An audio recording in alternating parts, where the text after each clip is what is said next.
Aujourd'hui, on va se faire un peu peur. Alors déjà, bonjour à toutes et à tous comme d'habitude. Je me suis dit qu'aujourd'hui, j'allais vous raconter 4 histoires différentes qui sont absolument incroyables. Peut-être que vous allez en connaître certaines. Alors déjà, avant de commencer, la casquette qui n'est pas du tout droite, c'est normal, vous inquiétez pas, elle est faite comme ça, d'accord? Parce que je sais qu'il y en a plus d'un qui vont être stressés sinon si je vous le dis pas, donc je vous le dis. Je vous rappelle que si la vidéo vous plaît au cours de la vidéo, vous pouvez mettre un petit pouce bleu. Je dis ça, je dis rien comme ça. Tout d'abord, on va commencer cette vidéo avec une affaire qui est tellement étrange, c'est l'affaire de Elisa Lam. C'est une femme qui a séjourné dans le Cecil Hotel, c'est un hôtel à Los Angeles qui de base est réputé pour être un hôtel très glauque parce qu'il s'est passé pas mal de choses, il y a déjà des personnes qui sont mortes. C'est vraiment un hôtel qui a la réputation d'être un hôtel entre guillemets paranormal. Et ben c'est dans cet hôtel que séjournait Elisa Lam à l'époque, mais du jour au lendemain elle a complètement disparu. On savait pas du tout où est-ce qu'elle était, la police a été mise en alerte pour essayer de la retrouver, mais on n'avait absolument aucune info sur elle, on ne savait pas avec qui elle aurait pu être et on ne savait pas où est-ce qu'elle pouvait être. Quelques jours après sa disparition, les policiers sont venus sur place vers le Cecil Hotel pour essayer de questionner les gens, savoir qui aurait pu avoir vu Elisa Lam en dernier. Il y a une seule femme qui l'avait vue et qui a dit aux policiers que la dernière fois qu'elle l'a vue, elle avait vu Elisa Lam d'une manière un peu bizarre, qu'elle marchait un peu bizarrement et elle l'avait trouvé un peu bizarre. La recherche de la police n'aboutira à rien, ils la retrouveront pas, mais en revanche, des clients du Cecil Hotel se sont plaints justement à l'hôtel, à l'accueil, comme quoi l'hôte de l'hôtel était vraiment bizarre, elle était trouble, elle avait en plus de ça un goût vraiment pas très bon. Du coup, le Cecil Hotel a fait appel à une agence de nettoyage pour aller sur le toit de l'hôtel et regarder dans le château d'eau, voir au niveau de l'eau qu'est-ce qu'il pouvait y avoir comme problème. Et c'est à partir de ce moment-là que tout devient très glauque. Quand les agents de nettoyage sont venus ouvrir le château d'eau, ils ont découvert le corps nu de Elisa Lam avec ses vêtements qui étaient tout au fond de l'eau. Elle avait aussi des affaires à elle, alors je sais plus exactement ce que c'était, mais je pense que ça devait être des bijoux ou des choses comme ça, qui étaient aussi au fond de l'eau avec ses vêtements. Mais elle était en train de flotter avec son corps complètement nu. Voici une image d'un château d'eau quand même, je le rappelle. C'est ultra difficile d'ouvrir ça en étant tout seul. Tout simplement pour écarter la piste du fait qu'elle aurait pu rentrer dedans toute seule. Au final, on n'a jamais eu plus d'indices que ça. Cette affaire a toujours été très mystérieuse parce qu'en fait, on se demande toujours à l'heure actuelle comment son corps a pu être retrouvé dans un château d'eau. Un des éléments très importants de toute cette enquête, c'est que la police avait mis en ligne à l'époque, donc c'était en 2013, elle avait mis en ligne la vidéo de surveillance de l'ascenseur dans lequel, du coup, Elisa Lam était à un moment donné dans l'hôtel. Et dans cette vidéo, on va vite s'apercevoir qu'elle a un comportement très étrange. Elle a pas du tout un comportement d'une personne normale, c'est-à-dire que si on analyse un petit peu comme ça, on va rapidement s'apercevoir que elle est là, elle rentre dans l'ascenseur, elle appuie pour pouvoir monter ou descendre, et ensuite elle sort, elle re-rentre, elle regarde, on dirait qu'elle a un peu peur, qu'elle est un peu effrayée, et il y a même un passage à un moment donné où on la voit, on a l'impression qu'elle est en train de parler avec quelqu'un alors qu'il y a absolument personne devant elle. C'est la seule piste vidéo qu'on a d'elle, le seul élément qu'on a en plus de ça, c'est qu'on sait qu'à l'époque elle avait été diagnostiquée bipolaire et dépressive. Ce qui peut nous amener à penser avec la vidéo qu'elle avait potentiellement pas toute sa tête. Mais ce qui reste quand même vachement étrange, c'est que même si elle a voulu se suicider, comment elle a pu toute seule ouvrir le château d'eau et rentrer à l'intérieur? Ça reste une histoire très glauque. Peut-être qu'un jour on saura la vérité. On sait pas du tout. Petite anecdote, l'hôtel du coup dans lequel a été retrouvée Elisa Lam, c'est donc le Cecil Hotel. Comme je vous l'ai dit au tout début, c'est un hôtel qui a la particularité d'être glauque parce qu'il s'est passé pas mal d'événements un peu paranormaux, enfin du moins c'est ce qu'on y dit. C'est ce qu'on y dit, frérot, parle français. C'est notamment cet hôtel qui a inspiré la saison 5 de American Horror Story qui, j'ai jamais regardé, mais normalement ça se passe dans un hôtel. Ok, on passe à l'affaire suivante. Assis-toi, prends un popcorn, juste un seul. Je veux pas que t'en prennes plein. Juste, tu prends un seul popcorn et tu le manges. C'est une affaire qui se passe dans l'Illinois aux États-Unis, donc dans l'État de l'Illinois, dans un hôtel qui s'appelle l'hôtel Wingate. Plein de clients se sont plaints à l'accueil, à la réception, comme quoi ils avaient entendu énormément de bruit dans la chambre 209. Les bruits qu'ils avaient entendus, et c'était toujours les mêmes, c'est-à-dire que chaque client disait que c'était des cris. Ils n'arrivaient pas trop à décrire de quoi ça pouvait être, mais que c'était des cris vraiment très stridents, affreux, qui faisaient vraiment peur. Jusque-là, on pourrait se dire que c'est très certainement une famille qui est complètement tarée ou qui a un problème, je sais pas. Il a pu se passer quelque chose, un meurtre ou quoi que ce soit. Mais l'élément qui est très bizarre, c'est que ce soir-là, le 14 septembre 2003, dans la chambre 209, il n'y avait absolument aucun client. Et pourtant, c'était formel, tous les clients ont dit que ça venait de cette chambre. Suite à plusieurs plaintes de clients, tout simplement, l'accueil a décidé d'envoyer un agent de sécurité, voir ce qui pouvait se passer si jamais il y avait une famille qui avait complètement pété un câble, qui était en train de se faire du mal ou quoi que ce soit. Ce qui est incroyable, c'est que encore une fois, on a la vidéo du moment où on a cet agent de sécurité qui se promène dans l'hôtel et qui du coup va devant cette chambre, puisque du coup, bah forcément, avec toutes les caméras de l'hôtel, on a pu retracer sous le chemin. Je le précise, et c'est précisé aussi au tout début du rush que je vous mettrai dans la description, il n'y a eu aucun edit sur la vidéo. vidéo, enfin je veux dire, il y a pas eu de montage ou quoi que ce soit, hein. Juste ils ont mis les extraits bout à bout. Et donc du coup, on voit l'agent de sécurité qui va se pointer devant la porte.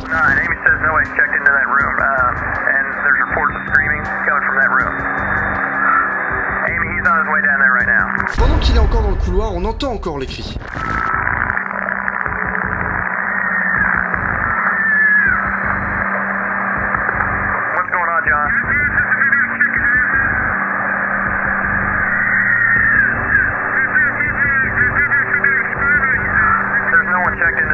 Ça fait vraiment très peur parce que les cris sont vraiment très stridents. Au moment où l'agent de sécurité se pointe devant la porte et commence à ouvrir la porte, il n'y a plus aucun bruit. Si ça s'arrêtait là, ce serait déjà très mystérieux. Effectivement, je vous laisse vous faire votre propre avis, je vais même pas vous dire ce qui se passe.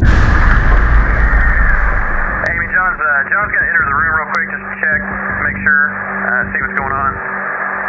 Wait one.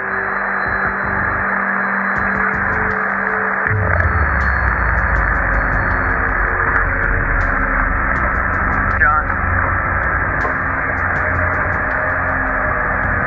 John, are you there? Okay, Amy, John wants you to call the police right now if you don't mind.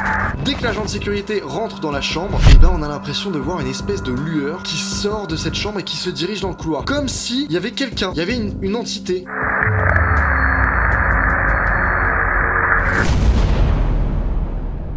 Après cette image, il se passe plus rien, on n'aura plus rien, on n'aura plus de plaintes, il y aura plus de cris, mais c'est pas terminé non plus. Pourquoi ? Parce que l'agent de sécurité qui est allé dans cette chambre va tout simplement dire à la réception de l'hôtel que dans la chambre, tout a été saccagé alors qu'il n'y avait personne dans cette chambre.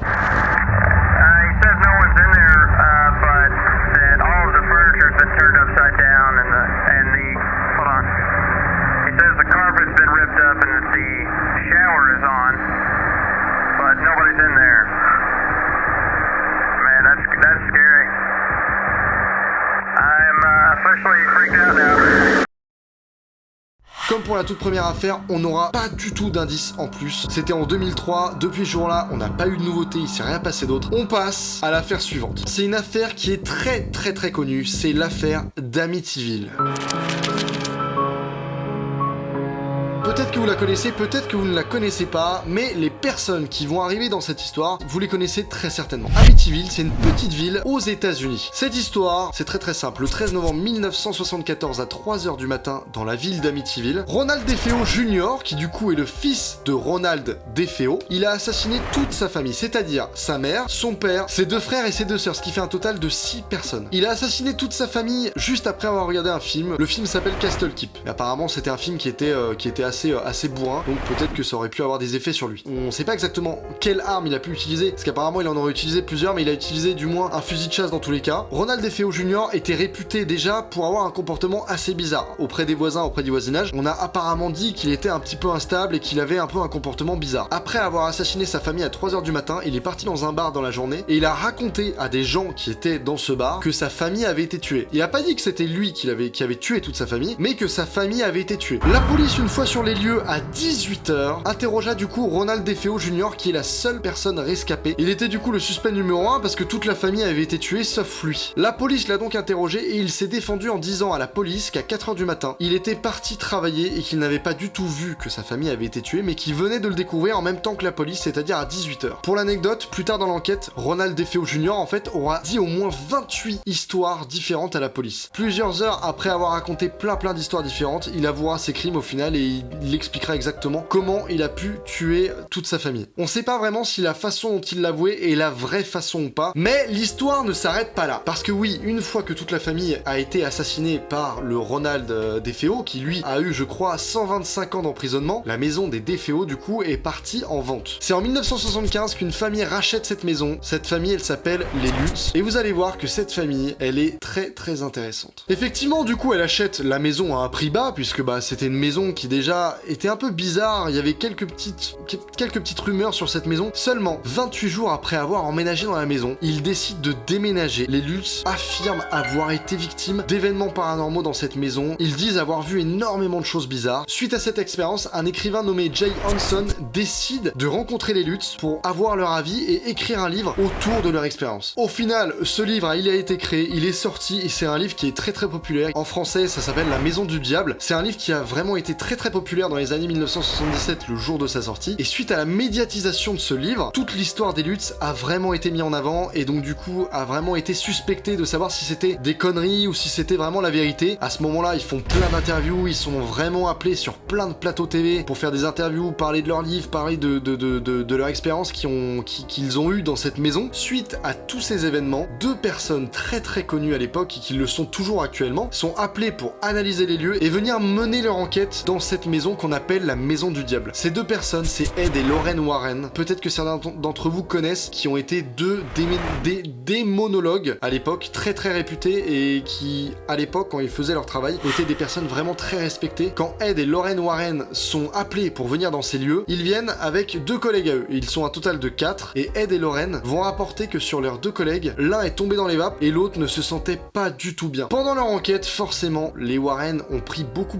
de photos et il y a une photo qui a été particulièrement médiatisée. C'est une photo qui a été prise dans les escaliers de cette maison où l'on voit l'entrée de deux chambres, mais la particularité de cette photo, c'est que l'on voit clairement un enfant qui est devant la chambre d'un des petits garçons des DeFeo auparavant. Pendant l'enquête, il n'y avait absolument aucune autre personne que Ed et Lorraine Warren ainsi que leurs deux collègues. Et apparemment, cet enfant en plus aurait des ressemblances physiques avec le plus petit des enfants DeFeo qui avait cette chambre au même endroit. On n'a jamais pu savoir si cette photo était une supercherie ou non, puisque après enquête de personnes compétentes, la photo n'a jamais été prouvée comme étant une photo falsifiée, une photo retouchée ou quoi que ce soit. C'était réellement un vrai être humain qui était là. Maintenant, à savoir si Ed et Lorraine Warren n'ont pas menti en disant qu'il y avait un enfant avec eux. Pour revenir sur la famille des Lutz, j'ai réussi à trouver un passage dans un certain épisode de L'Enquêteur du Paranormal, et dans cet épisode, l'Enquêteur du Paranormal rencontre Annabelle Broyer, qui est une synergologue. Une synergologue, du moins la synergologie, c'est une façon en fait de traduire le langage non verbal, entre guillemets le langage corporel. Quand par exemple on va être stressé, on va avoir tendance à se gratter les cheveux, enfin voilà. Fabien Olicard a déjà fait pas mal de vidéos justement où il adopte un comportement de synergologue, et donc du coup dans cet épisode on voit Annabelle Broyer qui explique et qui analyse le langage corporel de la famille Lutz pendant qu'ils étaient à un passage à la télé, et je vous laisse la petite séquence pour voir un petit peu. C'était une charmante maison et on a aimé l'habiter. Dans la semaine qui a suivi, quelque chose a touché la main de Cathy. On en a parlé et on ne peut toujours pas expliquer ce que c'était. Ses mains restent collées aux cuisses, il est vraiment immobile et les moments où il va décrocher du regard de l'animateur, on a ce qu'on appelle une défocalisation active. Ça veut dire qu'il n'y a pas de clignement de paupières dans les changements d'orientation. Et bizarrement, quand il raconte l'histoire, on n'a pas du tout de mobilité au niveau des gestes, on n'a pas de mobilité au niveau du corps. C'est comme s'il n'avait jamais vécu ce qu'il décrivait. Parce que quand on a vécu une situation, le corps l'a enregistré et quand on raconte cet événement, le corps revit les émotions qui ont été vécues. On voit que Monsieur Lutz, en fait, ne réagit pas. Il parle en étant complètement droit, sans aucun langage corporel. Justement, il n'a pas du tout de langage corporel, alors que quand on a subi une expérience, et ben en fait, le corps humain, par réflexe, il le dégage. Est-ce que les Lutz ont parlé de cette affaire en étant 100% dans la vérité? Est-ce qu'ils ont exagéré un peu? Est-ce qu'ils ont exagéré à mort leurs propos? On ne le saura jamais parce que cette famille est maintenant décédée et eux seuls avaient la vérité sur cette affaire. Encore une fois, dans ce genre de vidéo, chacun fait son propre avis. On passe du coup maintenant à la dernière affaire, l'affaire du col d'Atliov. C'est une des affaires qui, je pense, m'intrigue le plus, réellement. C'est pendant la fin de janvier 1959 qu'on a affaire à 10 randonneurs en Russie, qui sont tout simplement allés dans le massif de l'Oural en Russie. Enfin, si on l'appelle comme à l'époque, l'Union soviétique. L'histoire se passe sur le mont Otterton. Le nom qu'on donne à cette montagne, de base, ça s'appelle la montagne de la mort. L'escalade de cette montagne était une escalade vraiment très compliquée, mais le groupe de randonneurs était habitué à ça. Sur les 10 randonneurs, il y en a un au bout d'un moment qui commence à lâcher au tout début de l'escalade et qui dit dit non, bah non, là je commence à avoir un peu mal au dos, etc. Je m'en vais, je préfère partir. Ce mec le savait pas encore, mais il venait de se sauver la vie lui-même. Effectivement, dans la nuit du 1er au 2 février, les 9 randonneurs, au bout d'un moment, décident de planter une tente à un très très haut sommet, et on suppose que le lendemain, ces 9 randonneurs ont été tous portés disparus. C'est seulement 3 semaines plus tard que des renforts arrivent sur les lieux et découvrent que les randonneurs ont été tués. Quand les renforts arrivent sur les lieux, ils vont tout de suite voir que la tente est éventrée. Ils vont découvrir juste certains randonneurs, mais pas les 9. Ils vont en découvrir 3 ou 4, je crois. Et ils vont tous découvrir sur les randonneurs des faits très étranges. Ils vont découvrir des vêtements qui sont complètement écartés de la tente, des bottes, des t-shirts, des vêtements très très chauds. Ils vont en conclure que les randonneurs en fait ont dû partir précipitamment parce que on voit vraiment que la tente a été éventrée, que plein d'habits sont dispersés un peu partout, c'est très bizarre. D'un premier point de vue, ils sont morts d'hypothermie, malgré leurs vêtements très très chauds, mais malgré ça, ils ont des blessures très bizarres physiquement. Il y en a un qui a un crâne fissuré, il y en a un qui a un sourcil en moins, il y en a un qui a eu la langue arrachée, il y en a un qui a ses yeux complètement enlevés. Bref, c'est des détails vraiment horribles, et des détails surtout qui nous mettent vraiment un mystère sur cette enquête et qui nous permettent de nous questionner en se disant mais qui a pu faire ça? Dans un premier lieu, ils ont d'abord retrouvé certains corps, je crois qu'ils en avaient retrouvé 3-4, et ensuite c'est par la suite ils ont retrouvé d'autres corps et à chaque fois une distance différente du lieu de camp. Il y en a un qui a été retrouvé à 600 mètres de la tente, un à 800 mètres, un autre à 1 km, certains qui avaient des habits d'autres randonneurs sur lui. Qui a pu faire ça? Toutes les personnes sont mortes. Du coup, après les enquêtes, on va vite être amené à savoir que ce n'est pas du tout un humain qui aurait pu faire ça. Et la piste la plus probable, c'est un accident de voiture. Seulement, un accident de voiture en montagne, c'est absolument impossible. À l'altitude à laquelle ils étaient, aucun véhicule n'aurait pu être amené jusqu'en haut. La piste la plus probable, ça pourrait être une avalanche. Sauf que, encore une fois, à ce moment-là, il n'y a pas du tout eu d'avalanche. Il y a plein de théories qui planent par rapport à ça. Dans tous les cas, la conclusion de cette affaire, tout simplement, était que ces 9 randonneurs ont été tués par une force irrésistible inconnue. C'est réellement comme ça qu'a été classée l'affaire, mais pendant plusieurs années, en fait, l'affaire a été, entre guillemets, top secrète. C'est-à-dire que vraiment, ils ne voulaient vraiment pas qu'on en parle. Ben, l'État a pu nous cacher des choses. L'État a découvert quelque chose et a voulu nous le cacher, a pas voulu qu'on soit au courant. À l'heure actuelle, maintenant, on appelle ce col le col de Dyatlov parce que l'expéditeur, en fait, en charge de cette randonnée était Igor Dyatlov. Mesdames et messieurs, on arrive à la fin de cette vidéo. Si elle vous a plu, surtout mettez un pouce bleu. Pour le coup, il est vraiment utile, savoir si cette série vous plaît, parce que si c'est le cas, bah limite, je pourrais refaire d'autres épisodes à chaque fois en mettant 4 ou 5 enquêtes, etc. Si jamais vous avez des enquêtes qui peuvent être intéressantes, surtout, mettez-les-moi en commentaire, ça peut être ultra intéressant. Et aussi, je voulais aussi vous demander si jamais vous avez vécu vous-même des expériences paranormales de votre côté. Parce que moi, j'ai vécu une expérience paranormale à un moment donné, alors en plus de la vidéo paranormale que j'avais pu sortir avec Jordan Perigo, à la limite, je vous dirai mon anecdote dans la vidéo, dans la prochaine vidéo si jamais cette vidéo vous a intéressé. Vous pouvez vous abonner à ma chaîne, vous pouvez regarder d'autres vidéos encore sur ma chaîne qui sont pas du tout dans le même registre, ou alors ma vidéo paranormale que j'avais fait avec Jordan. Portez-vous bien et bonne journée ou bonne soirée à vous tous. Allez, ciao, c'était Neoxy.